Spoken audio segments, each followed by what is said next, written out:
So last time I think I put a note in the thing about we were talking about singletons. Okay.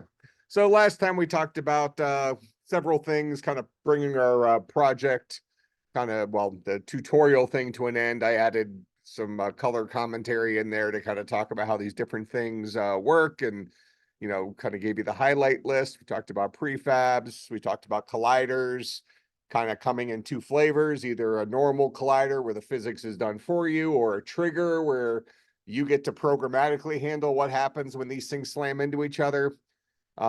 We also talked about time delta time. This is pretty commonly used in game programming because you want to have some ability of knowing how much time has happened since the last time a frame was shown. For example, inside of update or inside of fixed update, you very well might be interested in only doing something relative to the last time we did something, and having a tool that lets you know the amount of time that's elapsed is helpful. So just as we talked about an earlier design pattern, remember design patterns are a proposed good solution to a common problem. Um, and we talked about our first kind of major one called MVC. And MVC is something you're going to see in basically every single technology you'll ever work with in your in industry or whatever. There will be some mechanism for having those three parts: the controller, so your implementation, your syntax, your interface, and your data to talk to each other because you're keeping them in separate places for organizational reasons. But the second design pattern I want to talk about is something called a singleton. And before I actually talk about the singleton, what I want to do is I want to come out to our project here. And for right now, actually, I'm just gonna start a brand new project for us to start exploring some of these things. And just for since the way we're going is towards our dungeon crawler, I'm gonna create a new project here. And it's going to be a 3D core. I'm going to call it CSC250 Spring 2024. Call this Dungeon Crawler Unity, something like that. Let me make sure I'm putting it. Okay, I'll put it in my Unity projects folder. So put it someplace where you can find it. And I'm going to still use the Unity version control, but I'm not sure how I'm going to use that yet. So we'll see. I'm just going to click it and I might abandon it or whatever, but just so it's there. So I'll say create project. It's going to give me my blank project with your starting point. So it'll have the light there and all that stuff.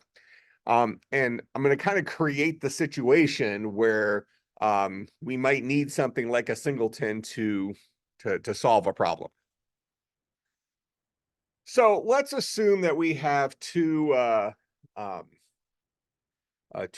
game objects in the scene, and we need to have these game objects somehow communicate with each other. That's something that's going to be very difficult for us to do in our current set of our current what we currently know how to do. So I go to 3D objects. Let's just create a plane for the ground. I'll stretch this dude out. There's our ground. All right. I'll even rename this dude. Call that guy ground. Now we're going to put a couple of game objects in here. So we'll create let's create a cube. And we'll call this guy player one.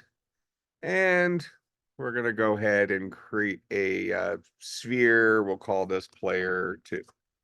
All right. These are probably going to disappear at some point. They're not necessarily part of our dungeon crawler thing, but it'll allow us to have a little example thing going on here.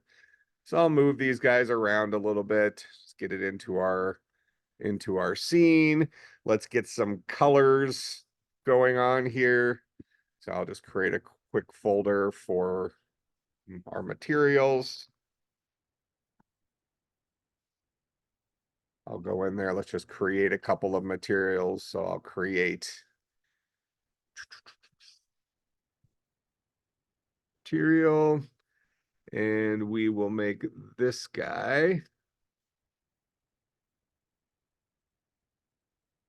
that color.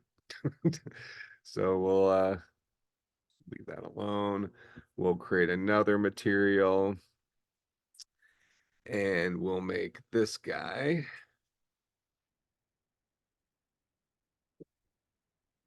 that color.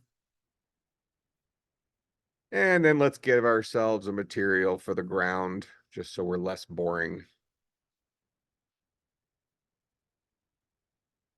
And we'll make our ground kind of a darkish green, whatever. All right, so we'll drag these things out there. We'll color the ground. We'll color, you know what? That guy probably should be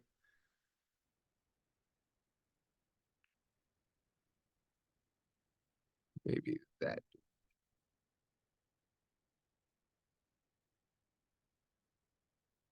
Oh, that good.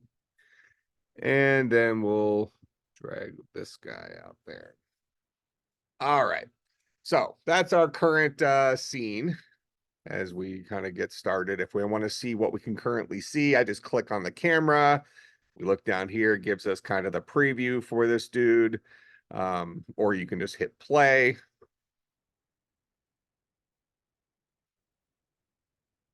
Hit play here, and we'll see those guys are hanging out up there. All right. Let's go ahead and get them to land on the ground.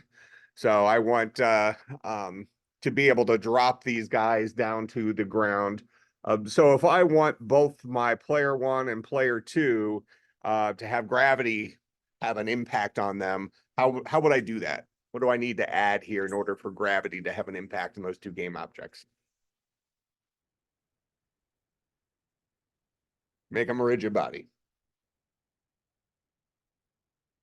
So I'm going to highlight both of these guys here since I'm going to add a rigid body to both of them. So that I can come over and say add a component, make it a rigid body. All right. So now they both have a rigid body. I'll make sure I turn gravity on for both of them. It looks like it's on by default. All right. So now if I go and run this, they drop down and land and whatever. I think I probably mentioned last time that some old video games used to do this where, you would see like Mega Man is the one I kind of think of it the most from way before you were born, but where he would drop into the scene and that's how they got him to land on the ground as opposed to us having more pixel perfect control like we have today. Doesn't really matter for this little example, but we have these guys living in the scene now. Okay. So what we want to do is we want to have these two guys communicating with each other somehow. All right. Now, before we kind of put this in a video gamey type thing, what we want to do is we want to maybe have them display something out at the console so we can keep this more about the communication and less about the visuals. So we're going to create a couple of scripts here. So I'll go ahead and create a folder for my scripts. All right. And we'll go into that folder. I'll create a couple of C# scripts. We'll call this guy player one controller. And I'll create another one. Call this guy player two controller for no good reason. All right, so we have these two controllers.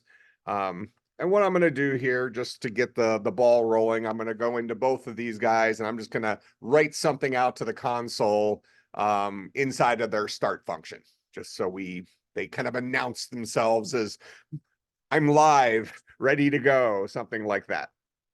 All right, so inside of start here, I'm going to say print, and I'm going to put a couple of asterisks in here just to kind of make it stand out a little more.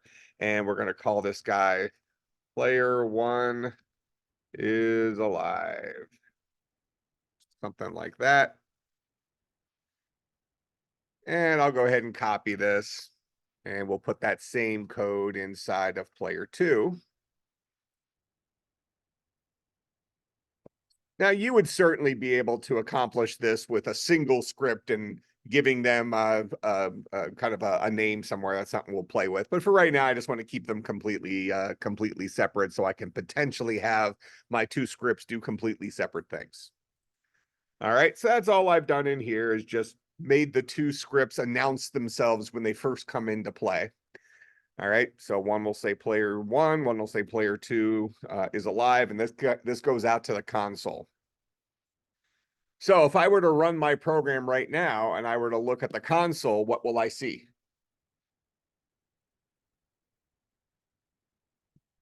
We'll see nothing. Why will I see nothing?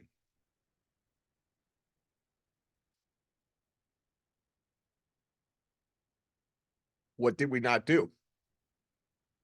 We brought scripts into existence, but we didn't attach them to anything, right? Nobody's running that script. Okay. We have the capability of doing it, but we haven't attached it to any of our game objects. Make some sense? So I'll go ahead and click on player 1 here. I'll scroll down, and you can always drag stuff in. Sometimes I'll drag things over. Sometimes I'll add a component. So I'm going to just start typing player 1. So I got my player 1 controller added to this dude. Click on player 2 up here. We'll add our player 2 controller to this dude. Now, remember, you can have the same script attached to different people. So if I just, for no good reason, decide I'm going to attach my player 1 script to the ground, what we'll see now is we'll see player 1 announce themselves twice, player 2 announce themselves once, because that same script is running on 2 separate game objects. And those 2 separate game objects have their own start function that gets hit. And remember, it only runs 1 time. So we'll see 3 lines here.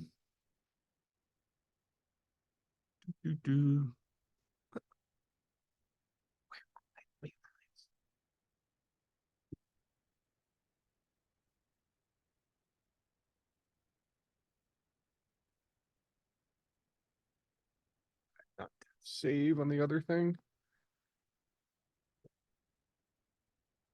Print is how we write out to the console, right? Yeah.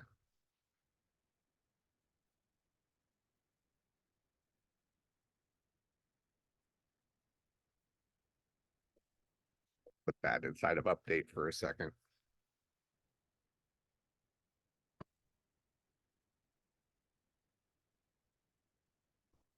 Right, well, it's definitely printing.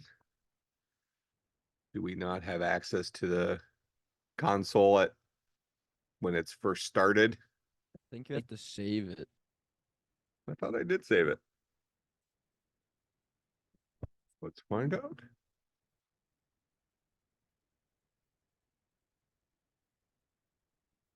Okay, well, player 2 is alive, which is that guy. So you're saying this guy is not saved. So when I hit Command S in Visual Studio, it doesn't save all things at once. That's ridiculous, isn't it?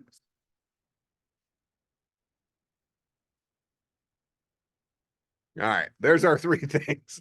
Player 1 says they're alive twice. Player 2 says they're alive once.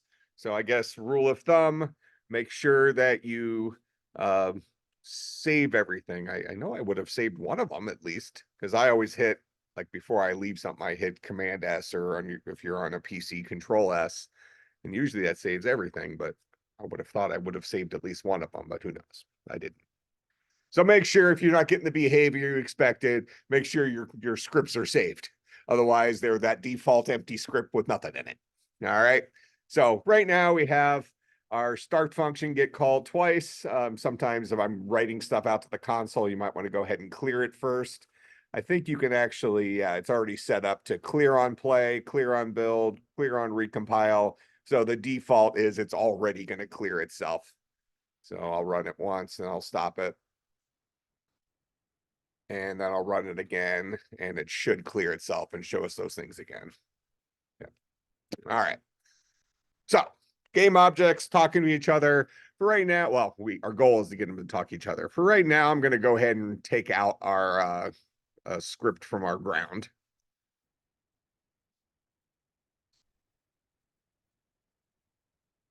So this guy right here, I'll remove the component. All right.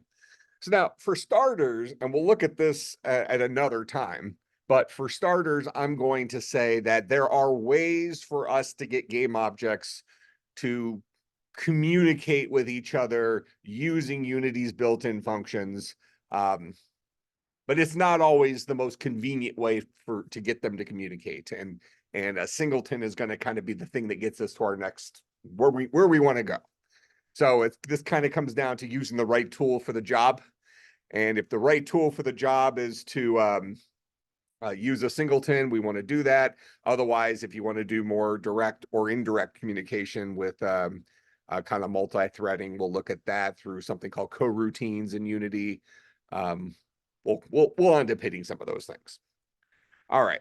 Well, so for right now, what we want to do is we want to create a situation where these objects kind of go back and forth when it's their turn.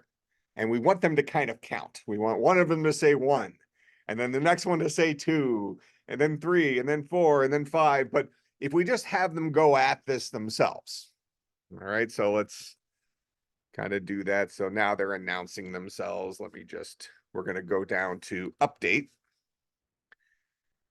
And we'll say player 1.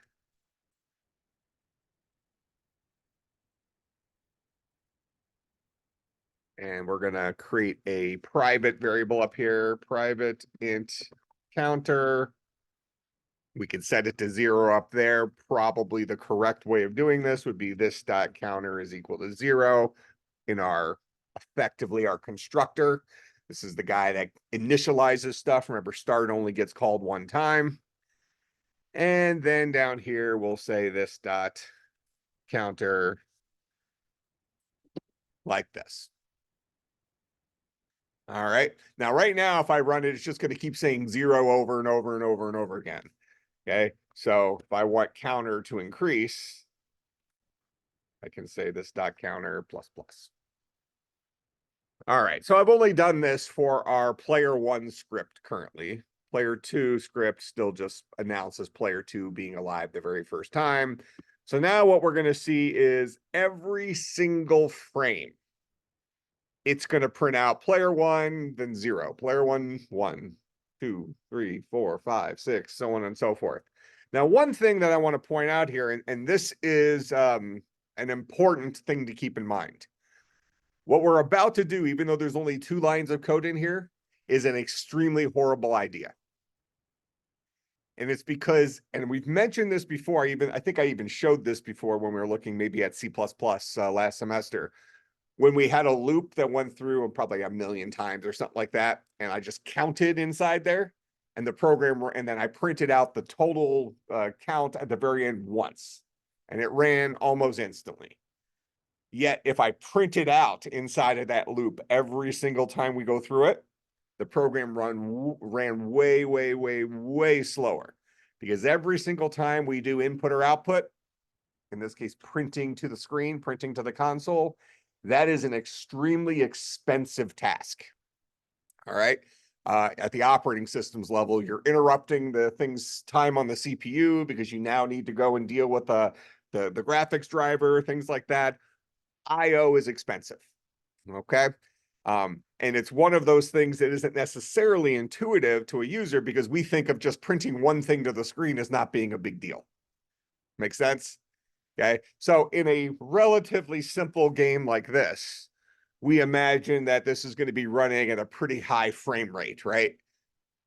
Call it 150 frames a second or something like that. I have a pretty good graphics card in here with the Apple's M2 Max processor. All right. But what we're going to see here is that it actually doesn't run nearly as quickly. So we're at 10,000 frames now, something like that. Okay. it's not counting on we're getting the printing all to show up, but we're not actually getting it in real time. Those frames are taking longer to generate because of the printing. So we probably wouldn't do printing inside of our frames like this. All right. So we might say that inside of update is not a good place to have printing stuff long term. If you're just testing something like this, it's not a big deal. All right. So we can go ahead and put the same thing inside of our player 2.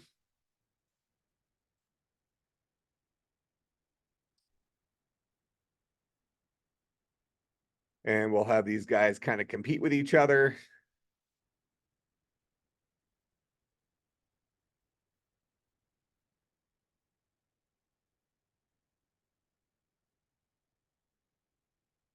So player 1, player 2, they each have their own version of that counter variable. It's local, and they're just going to be counting up from 0 to some number. And we're probably going to see not quite an exact back and forth where player 1 and player 2 announce themselves back and forth. We're probably going to see a sequence of maybe them getting a word in edgewise. I'll run it for a second, then we'll stop it. All right, let's see. Do we get a situation where they're in a row? 1, 2, 1, 2. Looks like they are alternating. So what does that tell us? It gives us some information about how this update function gets called. So effectively, these scripts are registering themselves with what happens inside of update, and it runs everything for a single frame before it goes and runs things for another frame again. And it seems like it must do it in order instead of in a random order or something like that.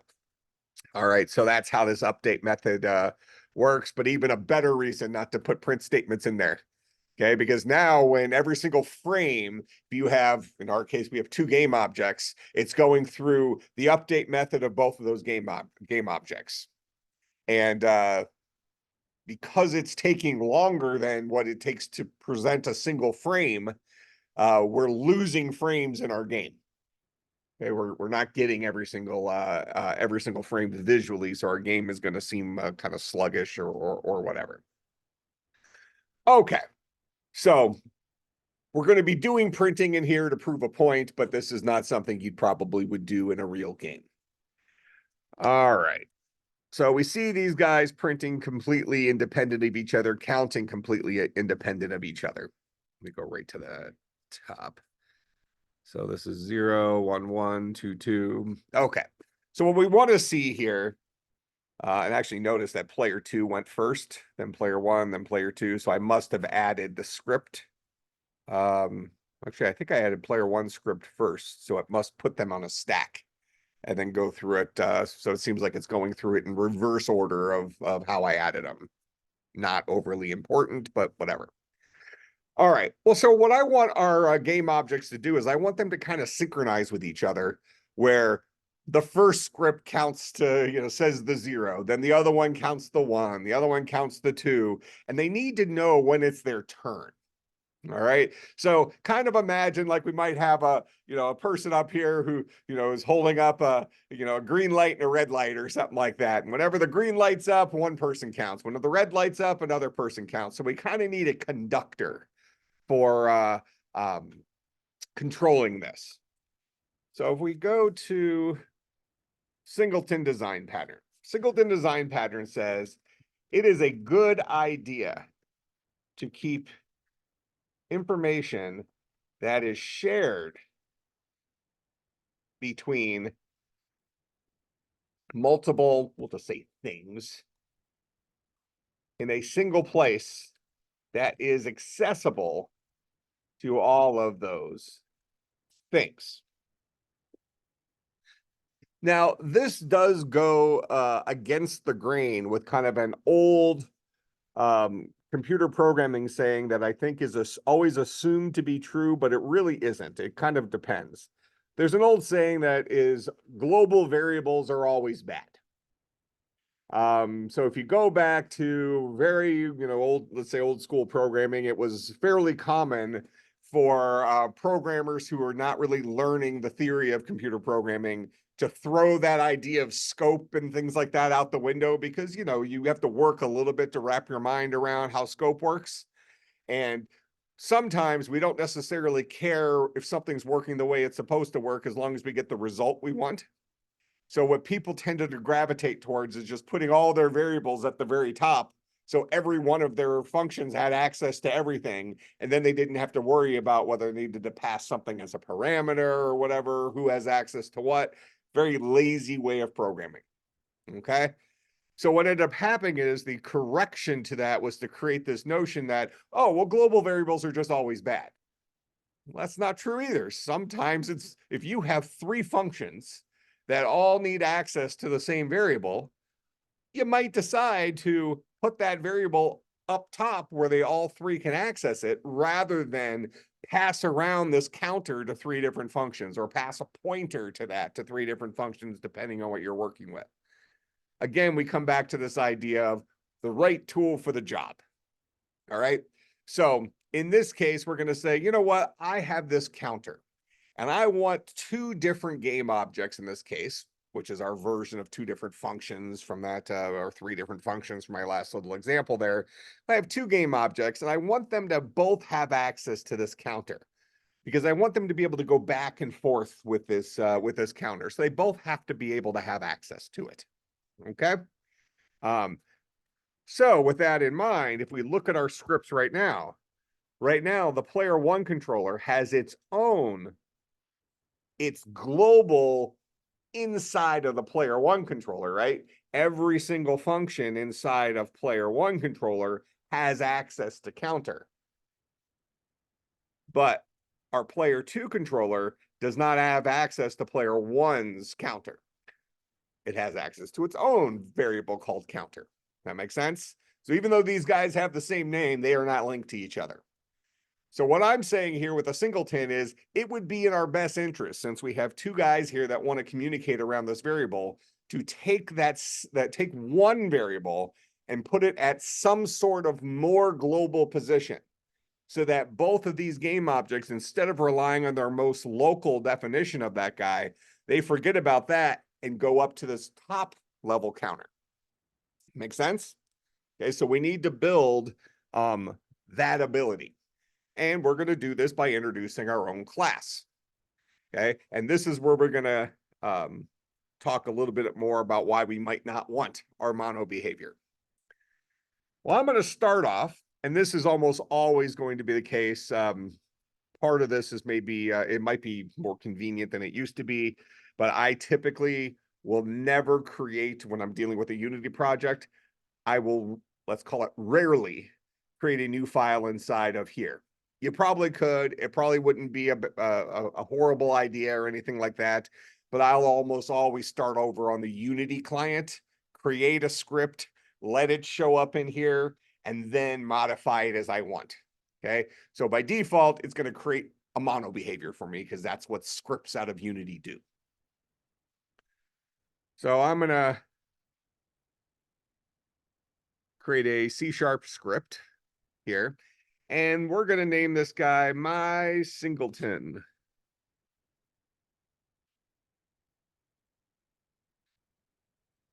All right, I'll double click on that and open it up. And we see that by default, this guy is a mono behavior, just like all the other ones were. Now, what is a class inheriting from mono behavior? What does that mean? What happens if you're a mono behavior in the context of Unity?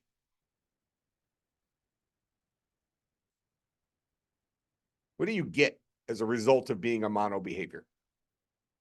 We talked about it probably a couple classes ago or something like that. That allows you to, this guy gets called one time if you're a mono behavior. This guy gets called every single frame if you're a mono behavior. They automatically get called. Okay? So we'll kind of prove this. I'll do a print my Singleton. And then let's go into these couple of guys and let's Let's get rid of these guys. All right, I'm interested. Is there a save all? Ah, Control Shift S. Okay, there we go. Well, at least they're all solved. All right, so at this point, the only one who's actually outputting anything to the screen is my singleton, and he's going to do it one time when start happens, right? All right. Now, for right now, I need to attach him to a game object. So I'll go ahead and I'll attach him to my ground. I'll just drag it over here to ground. So now when I run this, if I go into the console, we'll see just that one guy making an announcement one time because it happened inside of start. Okay. What I'm going to do now is I'm going to take out my singleton's inheritance of mono behavior. He no longer inherits from mono behavior. We just lost one. We already see an error that just got introduced here, right? Okay. Print no longer exists. Print was something that was a function that came with mono behavior. I think we probably can still say something like a debug something or other. Do debug.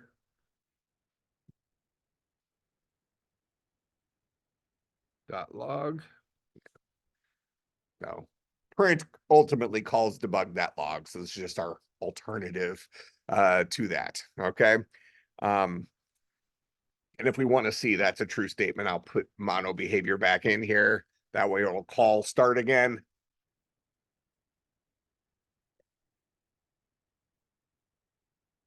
So when we come out here and run it, we'll see something print out. Just instead of print, it came from debug.log. Okay. So we're still able to get something out to the screen. So I'll go ahead and get rid of our mono behavior again. So now at this point, this guy is a plain Jane C# class. Nothing special about it. This does not involve Unity whatsoever, except I've inherited I'm using a couple of the Unity collection stuff up there, even though I'm not really using them down here. All right, so at this point in time, this guy is a normal class like we wrote last semester in Java, like we wrote last semester in C++. It's nothing to do with Unity other than the fact that I created it inside of a Unity project. All right, now right off the bat, we see we have an issue. Notice here inside of my ground, what I call it, my singleton. Notice here it's screaming at me, saying the associated script, blah, blah, blah. I'm not happy with it. Bad stuff. The only things you can attach to game objects as components, the only scripts you can attach to game objects as components are mono behaviors. This dude's no longer a mono behavior. Can't attach it to scripts. So I'll go ahead and dump it from here. What will also, but then I'll go and attempt to re-add it. Okay, so I'll go and I'll just search for my singleton. Notice it doesn't even show up here. But if I search for like player 1 controller, player 2 controller, they do show up. So it's only going to show you the components that are actually compatible with your scripts. Make some sense? All right, so now that's an important thing for you maybe to put on the back burner somewhere or put in your notes for things to check when stuff goes wrong, especially now since we're starting to swim into this the waters where we're going to have some things that are mono behaviors and some things that are not mono behaviors. So now I got scripts floating around inside of my program, and these guys might be used for different purposes. And if you happen to remove mono behavior from something that you actually later intend to become a mono behavior, which does happen, it's possible that we might decide, oh, I actually need this guy to have that update method that gets called every single time. You want to remember that the reason he's not showing up in here is because we took that mono behaviorness out of it. Make some sense? So maybe what I'll do here is I'll just create another folder, and we're going to call this guy normal classes, something like that. And I'll drag my singleton in there.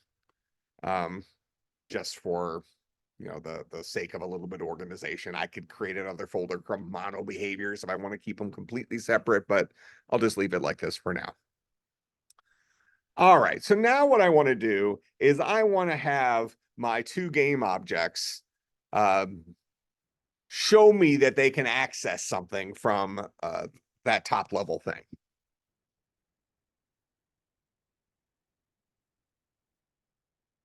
So I'm going to go into my player 1, player 2 controller. I'm going to get rid of counter.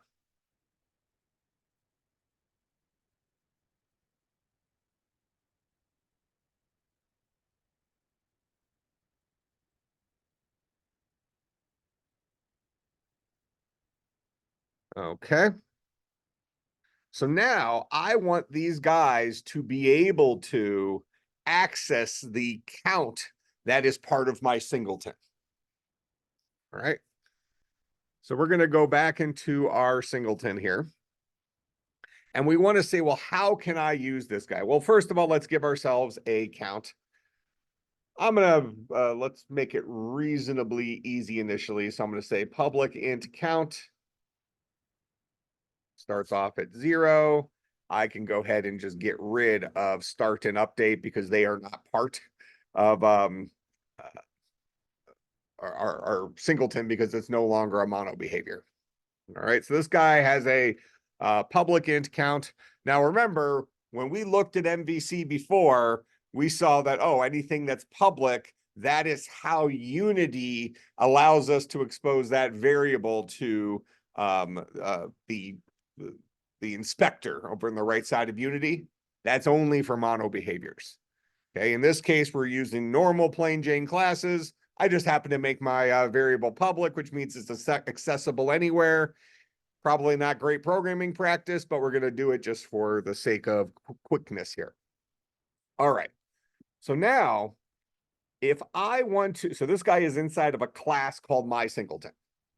Okay, so we're going to go back to our skills we learned last semester about reading documentation, reading code, and knowing how to call it. So this guy is inside of a class called my singleton. He is a field, right? I haven't written a constructor. I haven't written any functions or anything, but he's a field. That's what the variables inside of a class are. He happens to be a public field. By being public, that means it's accessible anywhere that this script is accessible, this class is accessible. Okay, not just inside the class. Remember, private means it's only accessible inside of a class with the same name. Protected means it's accessible to that class as well as children of that class. Public means it's accessible everywhere. All right. So that means we can access this guy outside of here. So based on the way it's written right now, what would I need to do to gain access to that variable called count that is currently equal to 0 from within player 1 or player 2 controllers? If you're only looking at this, this is enough information to tell you what you need to do based on what you've already learned before. It's not really a Unity question. This is a programming question. How would I gain access to that variable called count there? What would I need to do and why? Go ahead. Okay. Well, create an tell me. I like to, when you said instance, I was good with that. Then when you said method, things got a little wonky. Tell me more.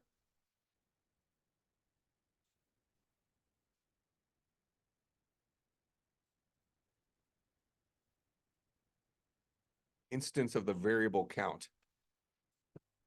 I think you know what you mean. I just don't think you are able to say it. So let's just go down a couple of the errors there. So first of all, count. This is a primitive type and an int. It's an int, right? Primitive type, not an object type. Can't create instances of primitive types, only object types. All right. Why do you think we need an instance? You're right, we do. Wrong about which thing we need an instance of, but let's just assume you actually know what you meant. But why do we need an instance of, in this case, my singleton? My singleton is what we need an instance of. Why? What does this line tell us that dictates that we need to create an instance of this dude in order to get at this value? give you a hint. It deals with that whole static versus non-static thingy. Go ahead. Because it's public. Not because it's public. The fact that it's public means that it's potentially possible for us to access it outside of this class. But that doesn't have anything to do with whether or not we need an instance of this versus just using the class itself. This guy not having the keyword static out front means that it's a non-static variable. It's an instance field. And the way we access instance fields is by creating an instance of the class, in which in this case the field was defined. And then we can use that instance to talk about count. So over here in player controller, I can do something like my singleton, ms is equal to new my singleton. Now, is this going to work? Is this syntax okay? I didn't write a constructor over here in my singleton. What happens when we don't write a constructor?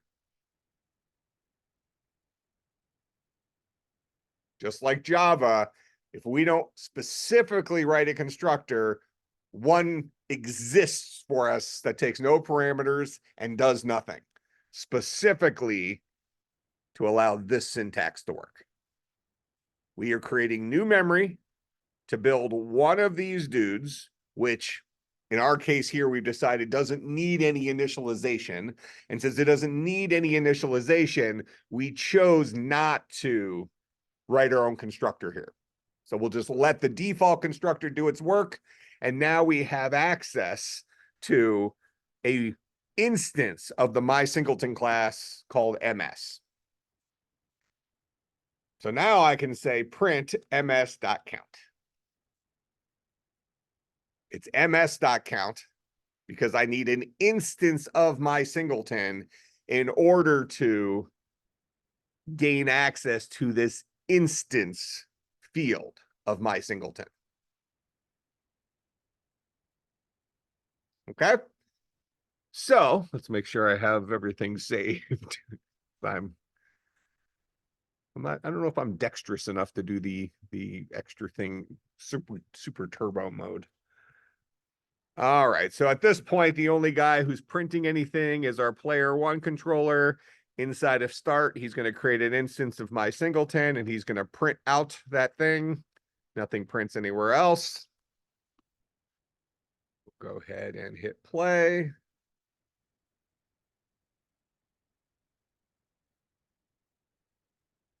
And there is our, clear this and run it again.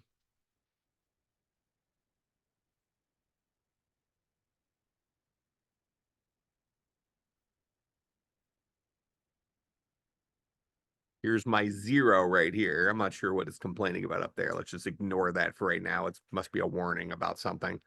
All right, but here's my 0 current value of count, right? Now, if I go into player one controller and I then say ms count plus plus, and I take this same code, and I go over to my player two controller. So my player two controller inside of start is also going to create an instance of this guy. We're going to say ms.count is what we want to print. Now remember, player one controller created an instance, printed out the count, then incremented the count. So a 0 became a 1. Is this guy going to print out a 1?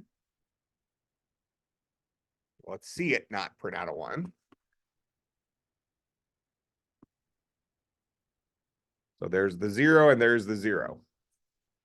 Why did it not print out a 1 here when I had changed it to a 1 here? Now, one potentially correct answer, it's not the right answer in this particular case, would be, well, because you added the script to player 2 second, and that's why it actually got to the player 1 script second, and it hadn't been added, 1 hadn't been added to it. Nothing to do in this case. MS right here is an instance of my singleton. MS right here is an instance of my singleton, a different instance of my singleton. Those are different memory addresses that each have their own instance of count. That makes sense? As opposed to me saying this guy's going to be a static integer. If I make this guy a static integer, now the way I would access it is by saying my singleton dot count. Because since it's static now, it belongs to the class. It's a class field. We access it using the name of the class in which that field was defined. This is all stuff from last semester, right? All right. So I'll do the same thing here. If I want to increment it, I'll do that. Now my singleton.count only exists one time. And both of these guys are accessing the same thing. I save both.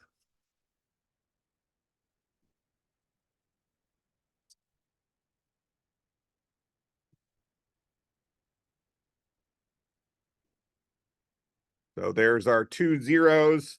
It's only 2 zeros because of the order here. So let me just move the count plus plus over to this other guy. And then we'll see the 0 and 1 in this particular case, just because of the order in which the update function is hitting those things, or really the scripts are spun up. So there's my 0, there's my 1. All right. So for homework, what we want to do is we want to figure out a mechanism for our 2 game objects here to take turns counting. One of them says 0. The other one says 1, 2, 3, 4, 5, so on and so forth. You're going to need to do this inside of the update method, and you're going to need to come up with a mechanism to keep them synchronized. All right. Might need a couple of variables, some way for player 1 to know whether or not it's his turn to do something, or does he just skip this run through the update method? So on and so forth. Make some sense? All right. So that is due on Friday. I'll come up with how I want you to show me your answer. I might just have you submit your script, but let me think about that for a few minutes. All right. But that's what we're going to accomplish. Probably just submit your script to show me how you accomplish your couple of scripts. I will see everybody on Friday. We don't have class Friday. No, we don't have class Friday. We're Friday. We're Friday. Oh, that's ridiculous. Are you serious? So what you're saying? What have they done to this calendar? So what you're saying is we have 2 weeks. Well, no, you got next Monday, right? All right, so I guess this is due next Monday. Do we have class Monday? Yeah. All right, I'll see everybody on Monday, apparently. At least I would hope. And then you're gonna be back in July. Nah, I'll be mean to him anyways. Yeah, right. Doesn't really matter whether. Flash them.